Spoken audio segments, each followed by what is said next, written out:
Não era de se estranhar que fosse invisibilizada a data, né? Que não fosse assumida por toda a sociedade, mas particularmente pelos afrodescendentes, né? Aqueles brasileiros e brasileiras que se reconheciam como descendentes das pessoas que foram escravizadas e trazidas para cá, né?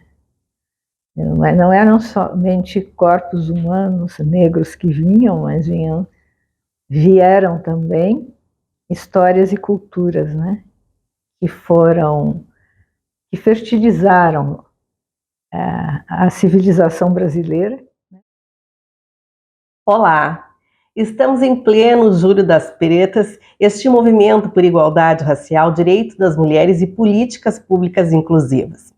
E para tratar sobre este assunto, nesta edição, a nossa convidada é a professora Petronília Beatriz Gonçalves e Silva, que vai logo receber, né, o título de doutora honoris causa pela Universidade Federal do Rio Grande do Sul, pela sua atuação na educação antirracista. Olá, professora Petronília, bem-vinda ao nosso programa. Muito obrigada.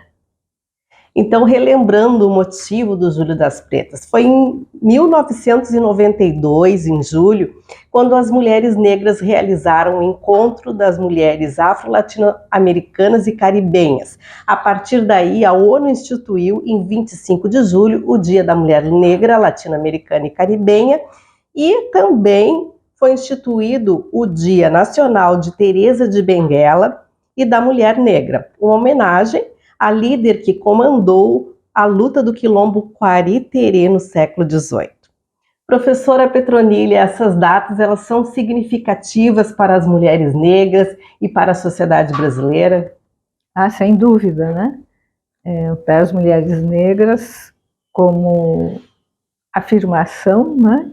Afirmação da sua história e da sua etnia, e para a sociedade o reconhecimento da contribuição, né, dos descendentes daqueles escravizados lá a partir do século XVI, e que foram trazidos para cá e que criaram uma nova civilização. E, professora, essa data, por muito tempo, ela foi uma data invisibilizada.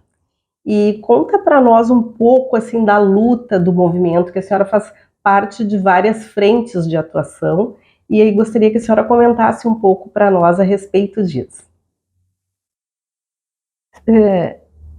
Sim, não era de se estranhar que fosse invisibilizada a data, né, que não fosse assumida por toda a sociedade, mas particularmente pelos afrodescendentes, né, aqueles brasileiros e brasileiras que se reconheciam como descendentes das pessoas que foram escravizadas e trazidas para cá, né?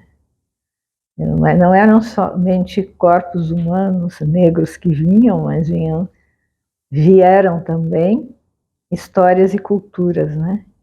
Que fertilizaram a civilização brasileira, né? Nascente, e que vem ao longo dos anos sendo criadas e recriadas, né?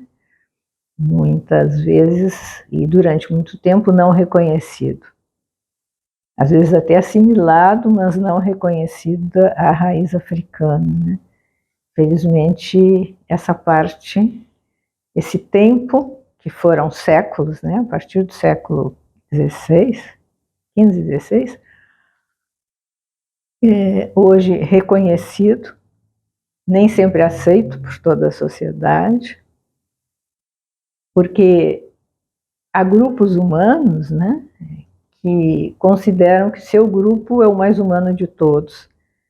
E na nossa experiência brasileira, pelo menos, notadamente nós aqui no Rio Grande do Sul, houve época em que se valorizou principalmente as raízes europeias, como se fossem, se não a única, a mais importante.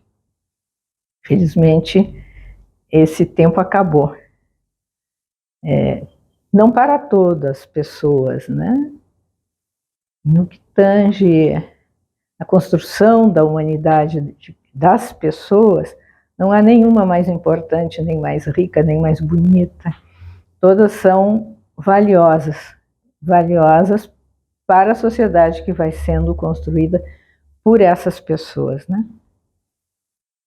E professora, e qual é hoje a maior luta das mulheres negras, já que estamos falando do Júlio das Pretas, que marca esta luta, mas marca conquistas e também alguns impasses? Eu acredito que continua sendo o mesmo de reconhecimento.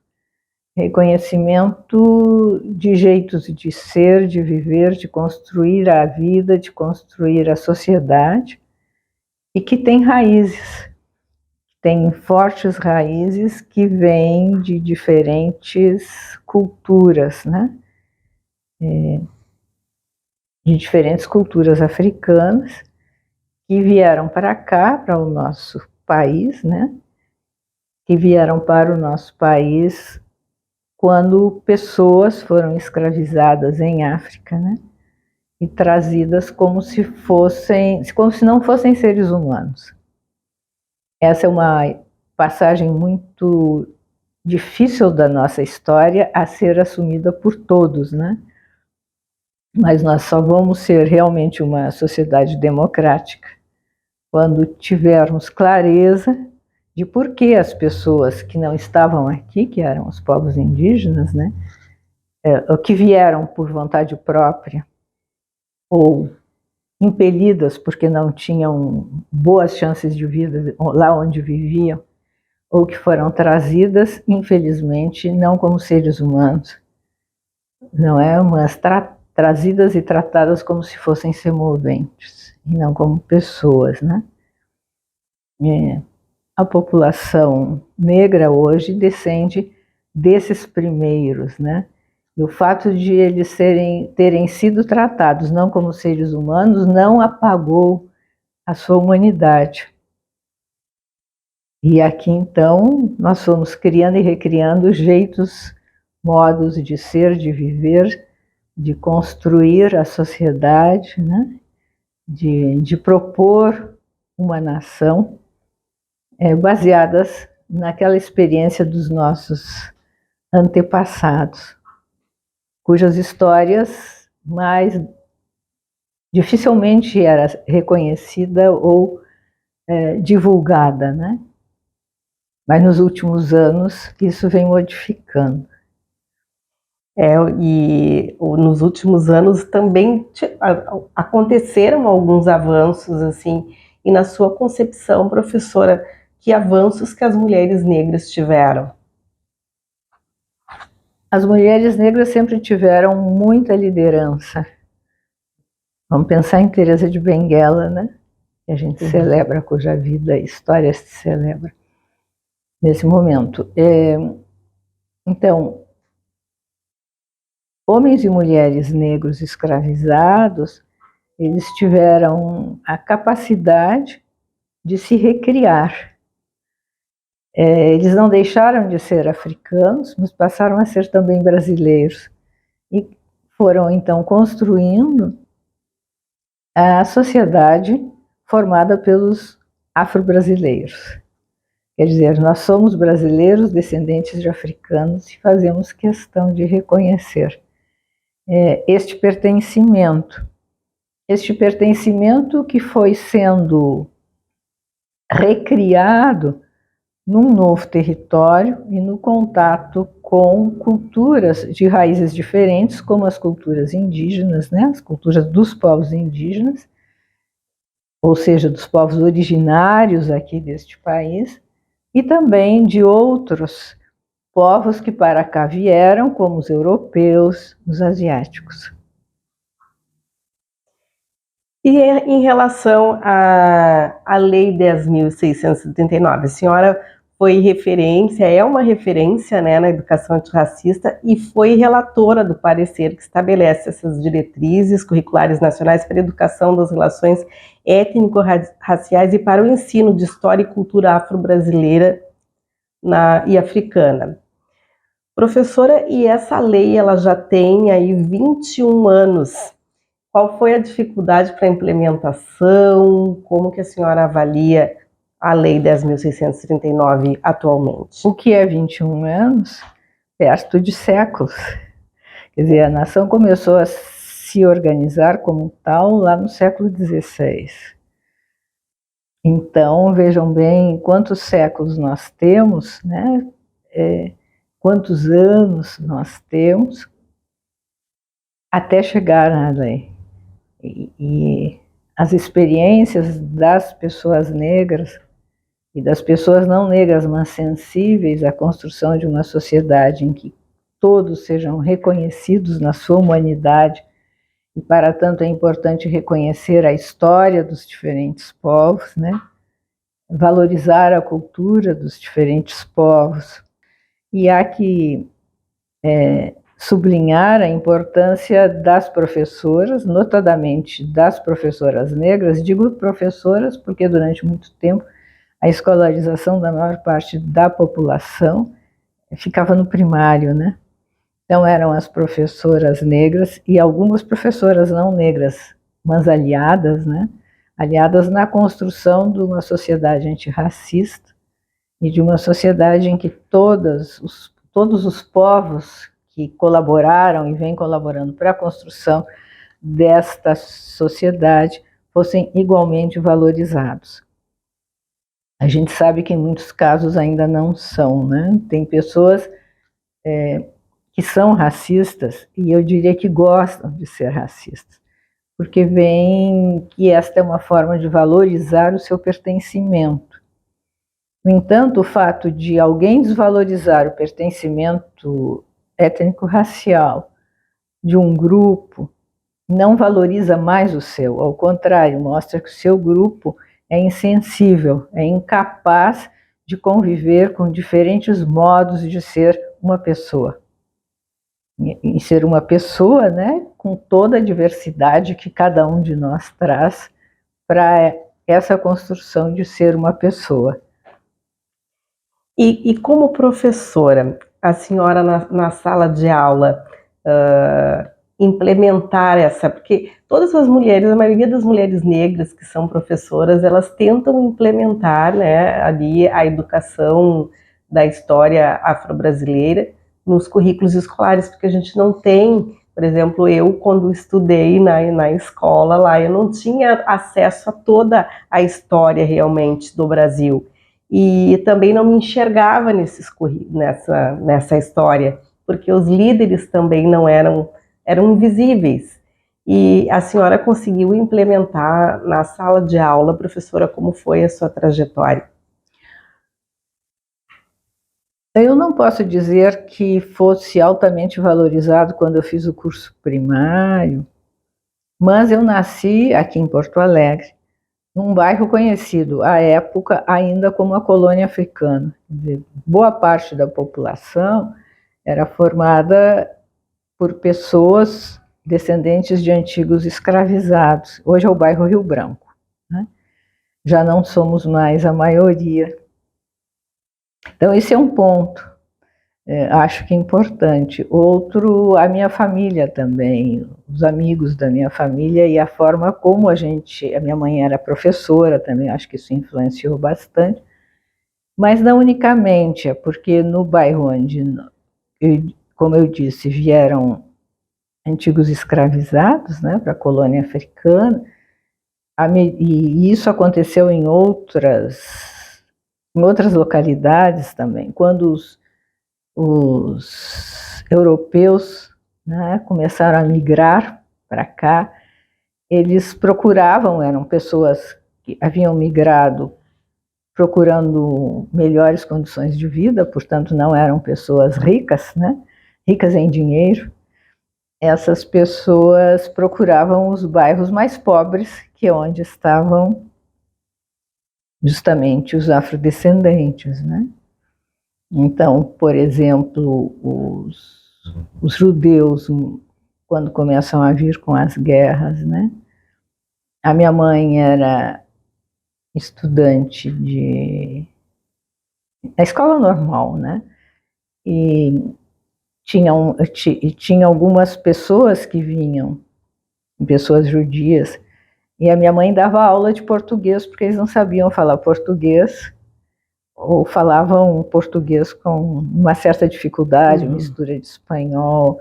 Então, eu acho que essa divagação foi para tentar situar que isso não é única, na minha vida, né, na minha experiência, unicamente uma temática, ou a defesa de uma posição. É mais do que isso, é uma experiência de vida que vem desde criança, desde o nascimento, né, e a convivência neste bairro, que era conhecida tanto pelos afrodescendentes como não afrodescendentes, como colônia africana. Eu lembro, eu devia ter uns, talvez, 19, 20 anos, quando pela última vez eu ouvi uma pessoa se referir ao bairro como a colônia, e não era uma pessoa afrodescendente. Nunca vou esquecer, eu estava num elevador, entrou um senhor, que na minha lembrança seria descendente de alemães, olhou para mim e disse: "Tu também és da colônia". E até hoje, a gente se referia como a colônia, né? E até hoje, nunca vou saber, né, se ele me reconheceu ou reconheceu em mim a minha mãe, porque eu sou muito parecida com ela, fisicamente parecida. Professora, e como seria essa implementação desta lei, assim? Porque existe um debate que aí tem ainda muita dificuldade de ser realmente implementada no currículo. Eu voltaria, se é que eu já mencionei, tudo depende do projeto de sociedade que os professores têm. Porque mesmo anteriormente a existência de uma lei que fizesse a determinação, muitos professores, notadamente professoras negras, que estavam nos anos iniciais, né, de formação escolar, já faziam, já se preocupavam com a educação das relações étnico-raciais sem necessariamente utilizar essa forma de dizer, mas na forma de olhar para os alunos, seus alunos negros e não negros, na forma de cuidar como seus alunos se relacionavam uns com os outros, né? Os afrodescendentes e os não afrodescendentes, nos dados de história e cultura afro-brasileira que traziam para suas salas de aula, que valorizavam que seus alunos trouxessem. Então, só foi possível porque foi uma construção antiga, né? Notadamente de professoras, porque a maior parte dos professores negros eram mulheres, né? E estavam nos anos iniciais. Mas hoje nós ainda percebemos que as manifestações da história da cultura afro-brasileira e africana, elas ainda acontecem pontualmente, né? Que é na época, por exemplo, do 20 de novembro, né? E, enfim, e até agora, até do 20 de setembro, tem ali um recorte dos lanceiros negros, mas está um pouco melhor agora, né, que se fala mais nessa história. Então, por exemplo, eu não tive tanta oportunidade assim, né, agora que a gente já está vendo mais isso acontecer, já é bastante falado na mídia, os professores comentam bastante, mas antes era muito difícil nós enxergarmos os líderes negros e negras, tanto na história do Rio Grande do Sul como do Brasil. Novamente eu voltaria, tudo depende do projeto de sociedade que os currículos escolares tentam transmitir, não é? Do projeto de sociedade dos professores, das escolas, né? Frequentemente os projetos das escolas tentam ser uniforme, como se não houvesse uma diversidade muito grande na população e na história dessas populações e na história de convívio e vida dessas populações, né? Então, durante muito tempo ficou por conta de cada professor individualmente ou de cada grupo de professores que se reuniam. Não havia uma norma estabelecida, né, para todos. Embora haja essa norma, Hoje, a gente sabe que durante muito tempo, e talvez ainda hoje, alguns professores resistam, porque pensam que o seu pertencimento étnico-racial seria o mais importante. Essa resistência, até onde eu tenho podido observar, se dá principalmente da parte daqueles que são descendentes de europeus, não exclusivamente, mas principalmente. E a implementação desta lei, ela também contribui para a desconstrução do racismo, né, institucional, racismo estrutural. Na sua opinião, professora, ela ajuda também a desconstruir o racismo? Deve de ajudar, a gente espera, né? E tem já estudos mostrando que ajuda. Não é? Mas, veja bem, desde o século XVI até o século XX, quantos séculos foram construídos de um desejo de uma sociedade racista? Não são alguns anos, em alguns poucos anos, que se vai desconstruir, né? Os europeus e os descendentes de europeus construíram uma imagem importante do seu povo, que é muito bom.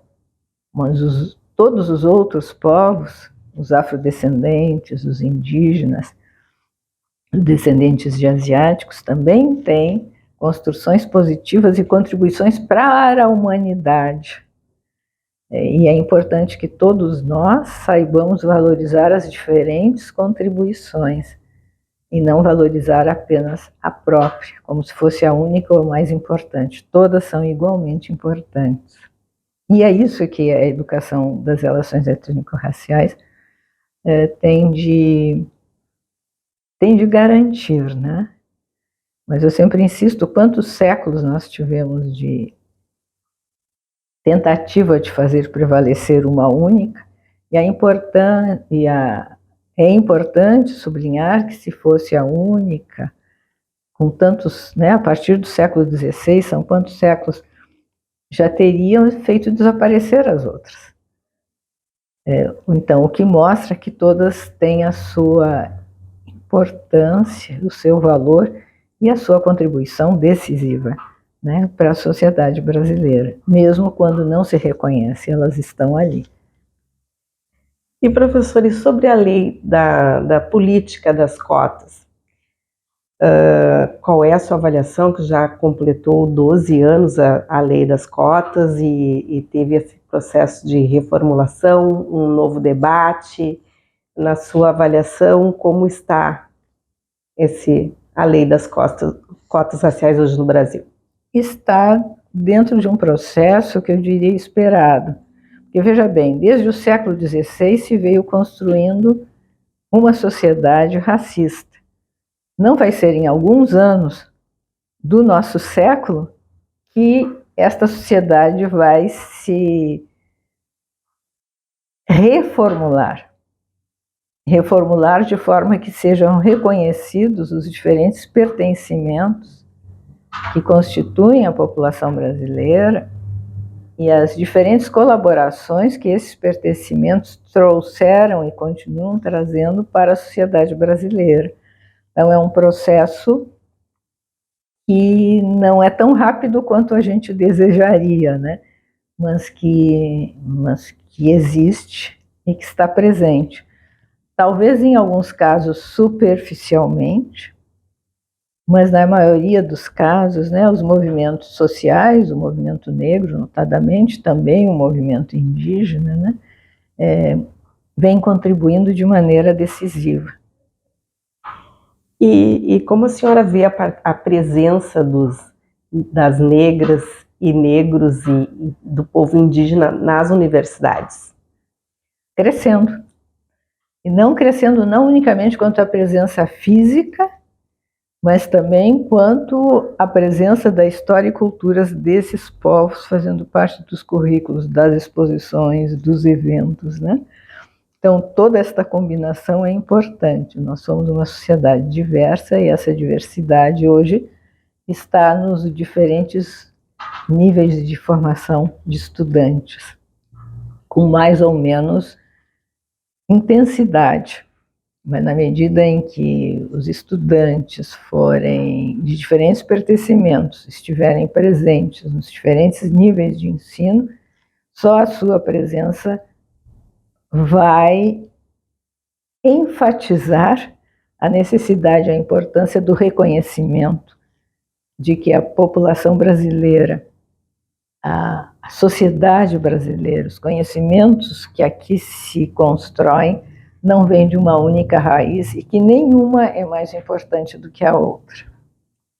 E as cotas, elas permitiram o acesso dos estudantes negros nas universidades, mas também será que permitiu também o acesso desses estudantes no corpo docente?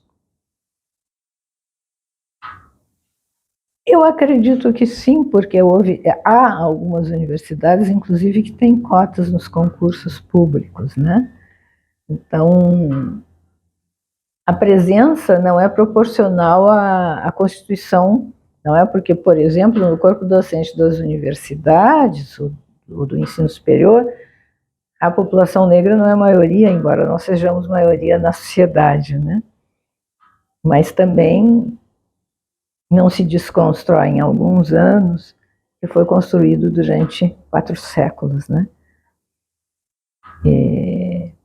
Mas nós vamos chegar lá. Com certeza. Professor, e essa surpresa que nós estávamos conversando antes, que é uma surpresa, o título de doutor honoris causa pela Universidade Federal do Rio Grande do Sul. Conta para nós aqui, que estamos ansiosos, assim, porque é um título já que é bem, né, merecido pela sua atuação nessa educação antirracista. E qual é a sua expectativa, a sua avaliação sobre esta conquista?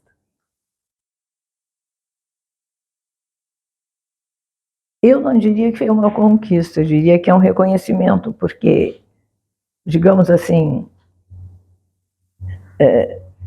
não é um título que eu tenha estudado para fazer isso, ou que eu tenha, na minha atuação profissional, pensando que um dia eu pudesse ser digna dele, né?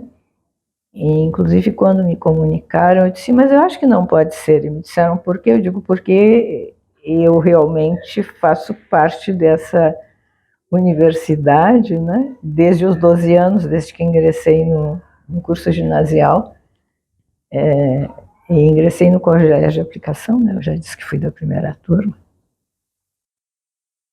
Então, eu diria que eu me surpreendi. E me surpreendi de uma maneira muito positiva, né? Evidentemente que muito me honra ser reconhecido e ser reconhecida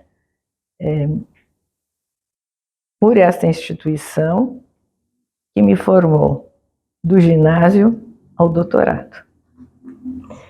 Legal, que experiência. E o que é preciso fazer, que tipo de movimento é preciso fazer para ter mais diretores de departamento e até mesmo a reitora negra dentro de uma universidade? De um lado, vamos dizer assim, a competência técnica científica da pessoa. E existem muitos hoje docentes, né? E também não docentes, mas para esses postos tem que ser docente, que tem essa competência e o conhecimento, né?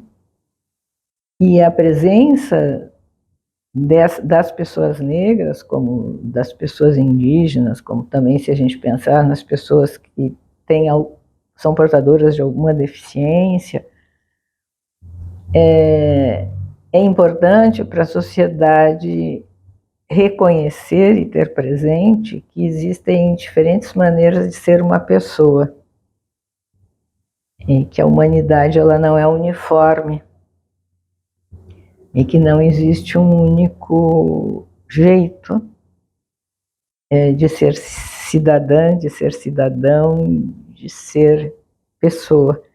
E esses diferentes jeitos, eles convivem, quer dizer, a sociedade é uma construção feita por diferentes. Diferentes fisicamente, diferentes no modo de construir a sua história e do seu povo, né? Diferentes na maneira de pensar e diferentes num projeto de sociedade. Mas esse projeto de sociedade ele é comum, então as diferentes propostas negociam o que vai ser ou o que está sendo a sociedade, que é de todos, né? O que está sendo esta sociedade ainda vem muito marcada pela crença, pelo menos, ou pela vontade de que houvesse uma prevalência de um modo de ser na raiz europeia. Mas aqui nós temos múltiplas raízes, né? Entre os europeus, diferentes raízes, mas não só entre eles. Entre os africanos que vieram para cá, mesmo que a gente não reconheça, ou não é que não reconheça, que a gente não saiba, muitos de nós, de que povos nós viemos, porque isso não está escrito na história das nossas famílias, das nossas comunidades. Entretanto, não é tão difícil, é só nos olhar fisicamente e ver de que parte de África vem essas características físicas. Por exemplo, eu sei que tem uma descendência etíope pelo formato do rosto. E sei pelos meus quadros, portanto, vim do norte. Mas sei também que tem uma descendência do sul da África pelo tamanho dos meus quadris. Que interessante. E esse acesso que nós precisávamos ter, né? Se reconhecer até da nossa história, da nossa ancestralidade, e que bom que agora nós temos esse movimento do Júri das Pretas, que é para podermos cada vez mais termos essa visibilidade e também nos ajudarmos, que existe toda uma rede hoje de mulheres negras também, que se fala em empreendedorismo, sustentabilidade, professora, e como a senhora está percebendo este movimento todo da sociedade preta, das mulheres em especial? Muito positivamente, né? E vejo com muita esperança de que esses sejam sinais da construção de uma sociedade em que todos estejam presentes e se vejam igualmente valorizados.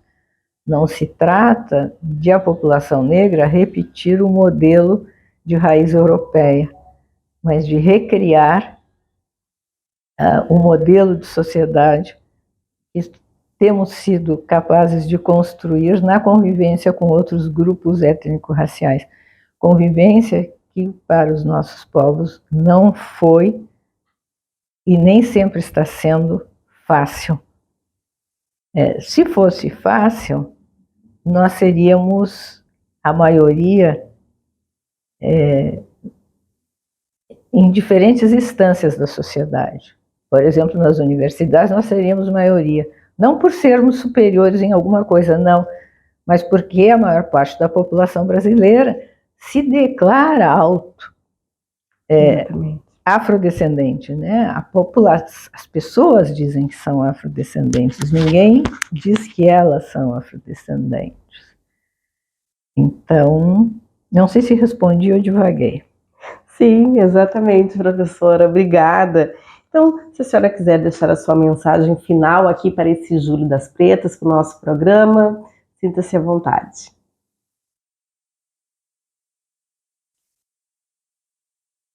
As mulheres negras sempre foram e continuam sendo, né, firmes com um projeto de sociedade. E isso se revela não necessariamente, e certamente não nos discursos, mas na maneira como convivem entre si mulheres negras, entre si mulheres negras e mulheres não negras, entre si mulheres negras e homens negros e não negros, a partir dos diferentes pertencimentos que se tem E com o orgulho, com a certeza e com a busca de compreensão e conhecimento das raízes africanas, coisa que nos últimos anos é cada vez mais disponibilizados pelas instituições de ensino, né? Mas durante muitos anos o que se valorizava, o que se valorizou neste país foram as culturas, os conhecimentos oriundos da Europa, como se fossem os mais humanos, ou os mais bonitos, ou os mais fortes, ou os mais interessantes, né? Vencemos essa etapa, agora temos que buscar as diferentes raízes e valorizá-las igualmente dentro dos estabelecimentos de ensino de todos os níveis, né? Desde os pequenininhos lá, desde a creche, eu diria, até os pós-doutorados. Obrigada, professora. Parabéns por esse título da URGS. Obrigada. E vida longa, sucesso. Muito obrigada. E a URGS Sindical celebra mais uma vez o Julho das Pretas. O sindicato se identifica e abraça essa luta pela educação antirracista e também por uma sociedade diversa. Para você que ainda não curtiu lá as nossas redes sociais, deixe o seu joinha nas redes sociais, acompanhe o nosso site também, www.adurgs.org.br, assista o nosso videocast no canal do YouTube e aproveite para se inscrever, deixar o seu joinha. Também, se preferir ouvir o podcast, acesse o nosso canal de Spotify. Até mais! Professor, quem luta contigo quando você precisa? A URGS Sindical, à frente das principais lutas e conquistas dos professores federais. Felice!